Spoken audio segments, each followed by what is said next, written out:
Chapter number कितना है ये?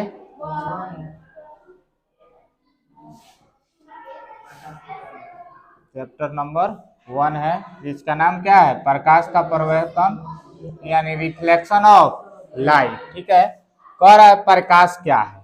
मान लीजिए अगर पूछ दिया आपसे कि प्रकाश क्या है, तो प्रकाश को कैसे बताएंगे आप? प्रकाश क्या है अगर पूछ दिया तो क्या बताइएगा?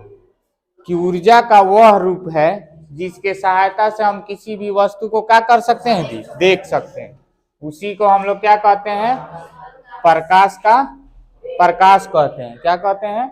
प्रकाश कहते हैं। ठीक है, तो ये क्या है? एक एनर्जी का रूप है जिसके सहायता से हम किसी वस्तु को देख सकते हैं। अगर अंधेरा है तो अंधेरा में हम लोग आंख कितना भी फैलाएंगे, कोई वस्तु नहीं दिख सकता है। तो इसीलिए प्रकाश का होना आवश्यक है। तो प्रकाश रहेगा तभी हम लोग किसी वस्तु को देख सकते हैं, अन्यथा नहीं देख सकते हैं। ठीक है, चैप्टर नंबर 1 है रिफ्लेक्शन ऑफ लाइट। अगर आपको मन करता है तो ये वाला परिभाषा याद रखिए, या जो बोले हैं वो वाला याद रखिए। इसमें क्या लिखा है? प्रकाश वह भौतिक कारक है जिसकी सहायता से हम किसी वस्तु को देखने की अनुभूति प्राप्त करते हैं, तो उसे हम लोग क्या कहते हैं? प्रकाश कहते हैं। प्रकाश एक प्रकार का क्या है? ऊर्जा है। प्रकाश सदैव सीधा रेखा में यानी हमेशा क्या होता है? सरल रेखा में प्रकाश जाता है। कभी भी लाइट ऐसे जलाइएगा, अगर यहाँ लाइट है आपका, यहाँ से जल रहा है तो ऐसे करते हुए जाता है? लाइट नहीं जाता है। जब भी जाएगा वो सरल रेखा में यानी सीधा जाएगा। ठीक है, फिर कह रहा है सूर्य की प्रकाश से विटामिन क्या मिलता है? डी मिलता है। ये आपको ऑब्जेक्टिव क्वेश्चन में पूछता है। ठीक है, सूर्य की प्रकाश से क्या मिलता है?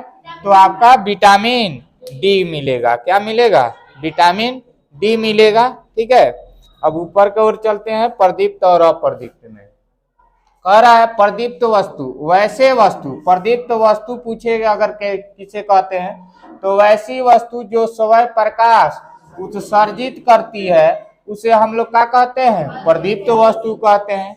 जैसे सूरज से क्या है? स्वयं प्रकाश निकल रहा है ना। जलता हुआ बल्ब जो होता है उससे भी क्या होता है? प्रकाश निकलता है। तो वो वस्तु जिससे क्या हो? प्रकाश निकले, उसी को हम लोग क्या कहते हैं? प्रदीप्त वस्तु कहते हैं। क्या कहते हैं? प्रदीप्त वस्तु। जैसे तारे, तो तारे होते हैं लेकिन चांद में खुद का प्रकाश नहीं है, तो प्रदीप्त हो सकता है? नहीं हो सकता है। फिर कह रहा है बल्ब, यानी बल्ब बुझा हुआ बल्ब रहेगा तो प्रदीप्त नहीं है, जल रहा है तब। ठीक है, जलता हुआ मोमबत्ती। ठीक है, तो ये सब क्या है? प्रदीप्त वस्तु है। ठीक है, जलती हुई बल्ब। दूसरा में कह रहा है अप्रदीप्त वस्तु किसे कहते हैं? तो वैसे वस्तु जिससे प्रकाश उत्सर्जित ना हो यानी प्रकाश ना दे सके, उसी को हम लोग क्या कहते हैं? अप्रदीप्त वस्तु। जैसे में कुर्सी, टेबल, चेयर, यानी जिससे प्रकाश नहीं निकल रहा है तो वो क्या है? अप्रदीप्त वस्तु है। जैसे देखिए यहाँ पर ऑप्शन में आपको चंद्रमा दे दिया है। ठीक है, अब चलिए अगला देखते हैं। कह रहा है नोट, प्रकाश स्वयं अदृश्य होता है लेकिन जिस वस्तु पर पड़ता है उससे क्या कर जाता है जी?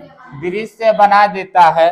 फिर कह रहा है प्रकाश का प्रकीर्ण क्या है? यानी प्रकाश का प्रकीर्ण के बारे में कह रहा है। तो प्रकाश का प्रकीर्ण क्या है? तो कह रहा है जब प्रकाश की किरण छोटी छोटी कणों पर पड़ती है तो वह कण प्रकाश की कुछ मात्रा अवशोषित कर लेती है और पुनः उसी प्रकाश को चारों तरफ बिखेर देती है यानी फैला देती है। वैसे घटना को प्रकाश का प्रकीर्ण कहते हैं। जैसे कि आपके घरों में जो है खिड़की से लाइट आ जाता है, तो खिड़की या दरवाजा से लाइट आता है। घर में तो ऊपर से छत है, बंद है, फिर भी आपके घरों में क्या रहता है? प्रकाश रहता है। क्यों रहता है? तो प्रकाश के प्रकीर्ण के कारण रहता है। नहीं तो सूरज आपके गेट के सामने आके नहीं लगे हैं कि आपके ही दरवाजा के सामने सूरज निकला है, आपको ही प्रकाश दे रहा है। ठीक है, नहीं, वो किस कारण होता है? वो कारण होता है प्रकाश के प्रकीर्ण के कारण। प्रकाश सीधे ऊपर से आता है, हमारे घर छोटे जो भी एरिया है उस पर पड़ता है, दूसरे के चीजों पर पड़ता है, और सारा आपके घर के अगल बगल में घर है उस पर भी पड़ता है, और वहां से प्रकीर्ण होकर के हमारे घरों में खिड़की के रास्ते, रोशनदान के रास्ते, दरवाजे के रास्ते प्रकाश एंट्री कर जाता है, इसीलिए हमारे घर में भी जो है उजाला रहता है। ठीक है, तो वही है किसके कारण? प्रकाश के प्रकिरण के कारण। किरण किसे कहते हैं? प्रकाश के गमन पथ को किरण कहते हैं। एक सरल रेखा पर चलने वाली प्रकाश को क्या कहते हैं? किरण कहते हैं। ठंडा के दिनों में जो है आप देखे होइएगा, अब आ गया है ठंडा के दिन, तो ठंडा के दिन में बल्ब रहता है। क्या रहता है? बल्ब। इसमें से अगर ठंडा में देखिएगा तो यहाँ से बहुत सारा ऐसा दिखाई देगा। ठीक है, ऐसे लगेगा कि फैला हुआ दिखाई दे रहा है। वहीं एक एक जो रे दिखता है ना, वही किरण है। यानी जो इसमें से एक रेखा के जैसा दिखाई देता है, जो अपने सरल रेखा में प्रकाश गमन करता है, वही जो है एक क्या है? इसी को हम लोग क्या कहते हैं? किरण कहते हैं। ठीक है, यही हम कह रहा क्या है? किरण है। ठीक है, फिर कह रहा है किरण पुंज किसे कहते हैं? तो किरण पुंज जो है इसी किरणों के समूह। देखिए अब यहाँ किरण, बहुत सारा किरण होगा, एक बल्ब में हजारों करोड़ों किरण होगा, तो ये किरण के समूह है। क्या है? समूह है, बहुत सारा है। तो इसी समूह को हम लोग क्या कहते हैं? किरण पुंज कहते हैं। क्या कहते हैं? किरण पुंज कहते हैं। अब किरण पुंज कितने प्रकार के होते हैं ये बताना है। क्या बताना है? किरण पुंज कितने प्रकार के होते हैं? तो किरण पुंज मुख्यतः 3 प्रकार के होते हैं। कितने प्रकार के होते हैं? 3 प्रकार के होते हैं। कौन होता है? अपसारी किरण पुंज, समांतर किरण पुंज, अभिसारी किरण पुंज। ठीक है, कई प्रकार का किरण पुंज होता है? 3 प्रकार का। कौन कौन? अपसारी, समांतर, अभिसारी। अब कहता है कि अभिसारी किरण पुंज है क्या? सॉरी, अपसारी किरण पुंज है क्या? अपसारी का मतलब है, थोड़ा सा उधर ध्यान दीजिएगा, अपसारी का मतलब है कि वैसी किरण पुंज जिसकी सभी प्रकाश की किरणें एक निश्चित बिंदु से फैलती हुई चली जाती है, उसी को हम लोग क्या कहते हैं? अपसारी। जैसे मान लीजिए यहाँ लाइट का जो है बल्ब है, चाहे आपका जो है कैमरा का फ्लैश होता है, फ्लैश, तो जब जलाते हैं तो एक छोटा सा जो है बिंदी के जैसा दिखता है, और वो लाइट जो है बहुत ज्यादा करता है कि नहीं? तो यहाँ से इस बिंदी से क्या होता है? फैलते हुए जाता है। तो इसी को हम लोग, इस तरह के प्रकाश को हम लोग क्या कहते हैं? यानी इस तरह के किरण को हम लोग क्या कहेंगे? अपसारी किरण पुंज कहेंगे। कौन सा किरण पुंज? अपसारी किरण पुंज कहेंगे। ठीक है, चलिए जैसे यहाँ पर फिगर दिखा दिया है वही फिगर है। दूसरा नंबर है समांतर किरण पुंज। वैसी किरण पुंज जो का हो एक सामान्य जाए, का हो एक सामान्य जाए, उसी को हम लोग क्या कहते हैं? समांतर किरण पुंज। इन दोनों रेखाओं के बीच क्या होना चाहिए? सामान्य डिस्टेंस। जहां तक भी जाएगी ये कहीं एक दूसरे को प्रतिच्छेदित नहीं करेगी, या जब प्रतिच्छेदित नहीं करेगी तो उस तरह के किरण को क्या कहते हैं? समांतर किरण पुंज कहते हैं। ठीक है, इस तरह के किरण पुंज। अब यहाँ पर ध्यान रखना है कि ये समांतर किरण पुंज है। अभी कैसे समझिएगा? जैसे लेजर लाइट जो होता है ये हमेशा क्या होता है? सीधा जाता है। तो मान लीजिए आप लोग लेजर लाइट के सहायता से देख सकते हैं कि हाँ, रेखा जो है समांतर जा रहा है, इन दोनों के बीच का डिफरेंस क्या है? सामान्य है। तो जब भी दो किरणों के बीच का डिफरेंस सामान्य हो तो वो क्या है? समांतर है। ठीक है, तो समांतर है। तो उसी तरह के किरणों के समूह को समांतर किरण पुंज कहते हैं। ठीक है, अगला है अभिसारी किरण पुंज। अभिसारी किरण पुंज किसे कहते हैं? तो कह रहा है कि वैसे किरण पुंज जो का हो कहीं से आकर एक बिंदु पर मिले, कहीं से आकर बहुत सारे एरिया से आकर एक बिंदु पर मिले। देखिए इधर से भी आ रहा है, फिर इधर से भी आ रहा है, इधर से, यहाँ से मान लीजिए इधर से कोई लेजर लाइट जलाया, इधर से भी, ये सब जला रहे हैं। इधर से जलाने के बाद कहाँ मिल रहा है? इस बिंदु पर आकर के मिल रहा है। यानी वैसी किरण पुंज जिसके सभी प्रकाश के किरणें एक निश्चित बिंदु पर आकर मिलती है, उसे क्या कहते हैं? अभिसारी किरण पुंज कहते हैं। ठीक है, क्यों? क्योंकि मान लीजिए कोई चोर भाग रहा है रात में ना, आई सब लोग है चारों ओर से उसको खोज रहा है। आज जब एक आदमी को दिख गया कि यहाँ है, तो सब लोग लाइट का बारे करेगा, इसी के शरीर पर जला के भेजेगा कि नहीं जी? सबको इसी के शरीर पर मारेगा लाइट, अभी लाइट जो है सब प्रकाश कहाँ चला गया, चोर के एक बिंदु पर, यानी चोर के शरीर पर। तो एक बिंदु पर चारों ओर से अलग अलग जगह से आदमी है, लाइट जलाया एक आदमी पर यानी एक बिंदु पर। तो उस तरह का किरण पुंज जो का हो एक बिंदु पर मिले वो का है अभिसारी किरण पुंज है। ठीक है, चलिए अगला देखते हैं। अगला है पारदर्शी। पारदर्शी वस्तु, पारदर्शी वस्तु यानी ट्रांसपेरेंट। ट्रांसपेरेंट का मतलब क्या होता है जी, आर पार दिखने वाला वस्तु। क्या हो, आर पार, यानी पारदर्शी का मतलब है कोई वस्तु है क्या करे उससे हम लोग को आर पार दिखाई दे दे। जैसे हम लोग चश्मा का शीशा लगाते हैं, शीशा जो होता है चश्मा में हम लोग देखते हैं तो उधर भी दिखाई देता है कि नहीं। तो वो जो शीशा है, वो चश्मा का शीशा जो आगे दिख रहा है, तो वो क्या है, वो हमारे ट्रांसपेरेंट है, यानी वो पारदर्शी पदार्थ है। वो भी पदार्थ है ना है जी, शीशा वो क्या है, पदार्थ है, लेकिन फिर भी आर पार दिख रहा है कि नहीं। चाहे यहाँ पर समझ लीजिए, ये भी तो हम लोग अलग से शीशा लगाए हैं ना, ये नो एलसीडी है, ये तो अलग से बाहर से है ना जी, इसके अंदर एलसीडी है। अब इसके अंदर एलसीडी है तो हम लोग को यहाँ पर ट्रांसपेरेंट पदार्थ लगा है। ये कौन पदार्थ है, शीशा, ये पारदर्शी पदार्थ है। तो इसलिए हम लोग को अंदर का वस्तु दिखाई दे रहा है, अंदर का जो भी अक्षर है ये सब दिखाई दे रहा है। तो वैसा वस्तु जिसे क्या हो प्रकाश पार कर जाए, आर पार कर जाए, उसे हम लोग क्या कहते हैं, पारदर्शी पदार्थ कहते हैं। शुद्ध जल, वायु, कांच इत्यादि, यानी जैसे कि शुद्ध जल होगा तो जल में कभी कभी नदी वगैरह झील वगैरह घूमने गए होंगे तो नीचे के सब चीज दिखता है कि ना, पत्थर बालू सब दिखता है। तो क्या है, पानी भी ट्रांसपेरेंट होता है यानी पारदर्शी होता है। फिर कह रहा है वायु, हवा, अभी हम आपको देख रहे हैं, चाहे आप हमें देख रहे हैं, चाहे कोई मोबाइल में वीडियो देख रहे हैं, तो बीच में हवा है ना जी, फिर भी हवा में फिर भी देख रहे हैं हम लोग ना मोबाइल। तो क्या है, हवा भी क्या है, ट्रांसपेरेंट है यानी पारदर्शी है।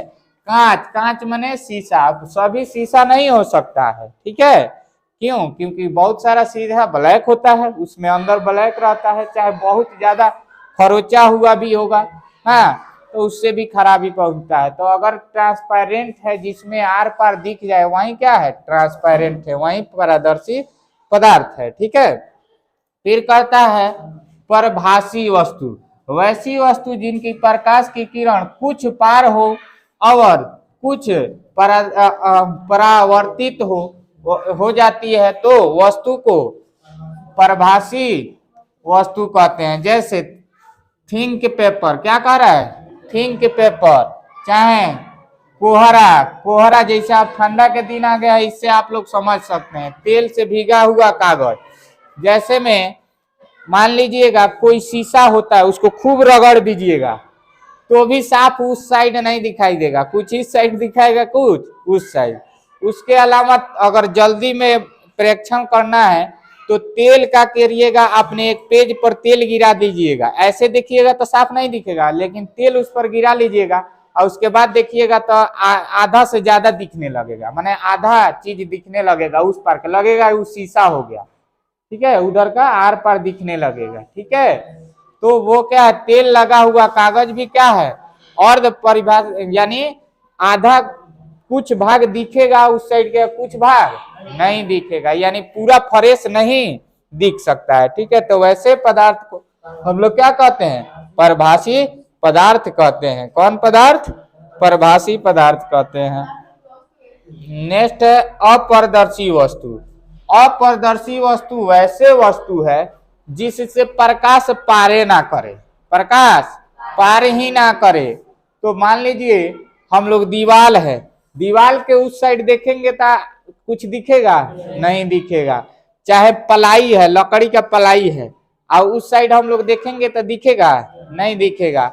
यानी वैसे पदार्थ जिससे प्रकाश पार ना कर सके वो पदार्थ क्या होता है, अपारदर्शी पदार्थ होता है, यानी वैसे वस्तु को हम लोग अपारदर्शी वस्तु कहते हैं। ठीक है, अब दूसरा है इसमें जैसे यहाँ पर देखिए किताब टेबल, किताब को भी ऐसे करके देखिएगा तो दिखेगा नहीं दिखेगा। प्रकाश का परावर्तन क्या कह रहा है, प्रकाश का परावर्तन के बारे में बात कर रहा है। तो थोड़ा सा इसको हम लोग छोटा कर लें क्योंकि फिगर बड़ा है। चलिए अब यहाँ पर देखिए प्रकाश का परावर्तन पढ़ रहे हैं, क्या प्रकाश का परावर्तन। अब प्रकाश का परावर्तन में ये कह रहा है कि किसी भी देखिए किसी माध्यम से आ रही प्रकाश की किरणें किसी वस्तु के सतह पर या दर्पण पर पड़ने के बाद अपने ही माध्यम में वापस लौट जाती है, तो वैसे घटना को प्रकाश का परावर्तन कहते हैं। देखिए यहाँ पर दिख रहा है ना जी, मोबाइल में भी देख लीजिएगा। देखिए मान लीजिए कि ये कोई शीशा है, इस पर हम लोग रख दिए हैं, ठीक है।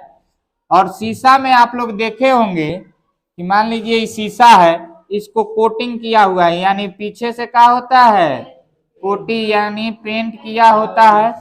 अब इसमें कलई किया हुआ है। अब इसमें क्या होता है कि हम लोग जाते हैं खड़ा होते हैं तो हम लोग का खुद का चेहरा दिखता है कि नहीं। चाहे इस पर हम लोग यहाँ पर एक लाइट रखें, ठीक है, इस लाइट से अगर हम यहाँ से जलाएंगे लेजर लाइट तो यहाँ आके क्या होगा लड़ेगा, इसका प्रकाश इस बिंदु पर लड़ेगा और लड़ने के बाद फिर रिफ्लेक्शन के बाद इधर भाग जाएगा, ठीक है।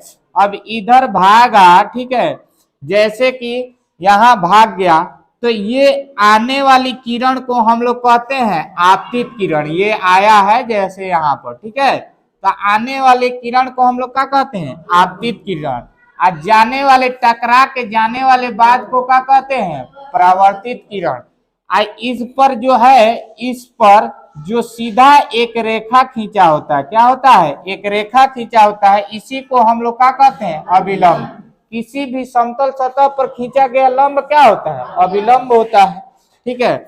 अब इसमें कहता है कि इधर का कोण जो होता है, इन दोनों के बीच कोई एंगल बन रहा है, तो ये कोण को हम लोग आपतित किरण और अभिलंब के, आपतित किरण और अभिलंब के बीच बने कोण को क्या कहते हैं आपतन कोण कहते हैं, ठीक है, आपतन कोण कहते हैं।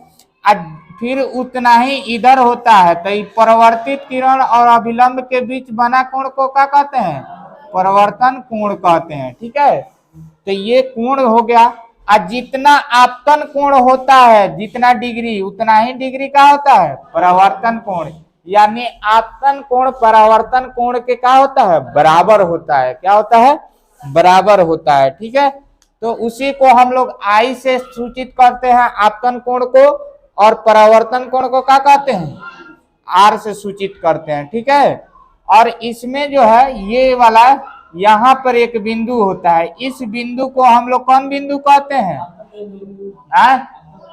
मूल बिंदु, मैथ में जा रही है, ठीक है। ये कौन बिंदु है आपतन बिंदु, कौन है आपतन बिंदु, ठीक है। अब यहाँ से ये तीनों चीज याद रखना है। जैसे यहाँ पर लिखा है आपतन बिंदु, ये बिंदु का नाम यहाँ पर दिया है, इस बिंदु का क्या नाम है आपतन बिंदु।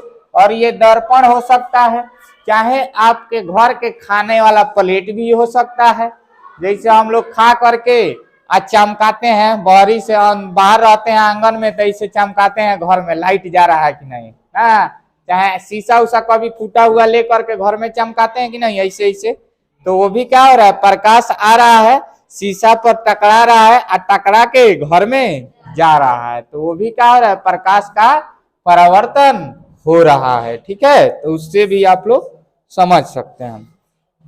अब इसी चीज को ये सारे बिंदु को आगे डिफाइंड किया हुआ है कि आपतित किरण किसे कहते हैं परावर्तित किरण किसे कहते हैं। देखिए यहाँ पर प्रकाश के परावर्तन में भाग लेने वाले प्रमुख पद है, कह रहा है आपतित किरण। तो आपतित किरण क्या है, किसी वस्तु से आती हुई किरण या किसी दिशा से आती हुई किरण क्या है आपतित किरण है, जैसे वहां पर देखे थे। फिर कह रहा है परावर्तित किरण, किसी दिशा से आती हुई किरण कोई चीज पर टकराने के बाद जो किरण जाती है वापस जाती है उसी माध्यम में, तो उसको क्या कहते हैं?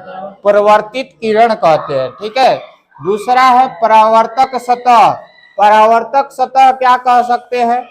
कोई किरण कहीं से आती है और जिस सतह पर टकराती है और टकराने के बाद जो है कहीं चली जाती है, अपने माध्यम में लौट जाती है, जो वहां पर सतह है, जिस सतह से प्रकाश टकरा के परावर्तन हो, तो उसी सतह को हम लोग क्या कहते हैं? परावर्तक सतह कहते हैं। ठीक है।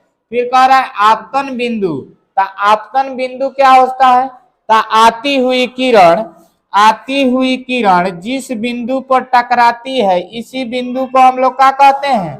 आपतन बिंदु कहते हैं। ठीक है। उसके बाद कह रहा है अभिलंब। किसी समतल सतह पर खींचा गया लंब ही क्या है?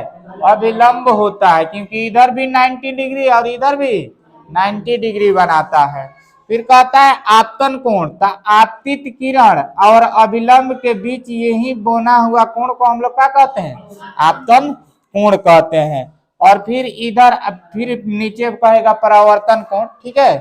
परावर्तन कोण, तो परावर्तित किरण और अभिलंब के बीच बने कोण को क्या कहते हैं? परावर्तन कोण कहते हैं। और एक और चीज याद रखना है, आपतन कोण परावर्तन कोण के बराबर होता है, यानी आई इक्वल टू कोण आर हमेशा क्या होता है? बराबर होता है। ये भी बात याद रखना है, क्योंकि ऑब्जेक्टिव में ये कभी कभी पूछ देता है। चलिए अगला देखते हैं। अगला है प्रकाश के परावर्तन के मुख्य 2 नियम है। प्रकाश जो था परावर्तित हो रहा था, इसका 2 नियम है।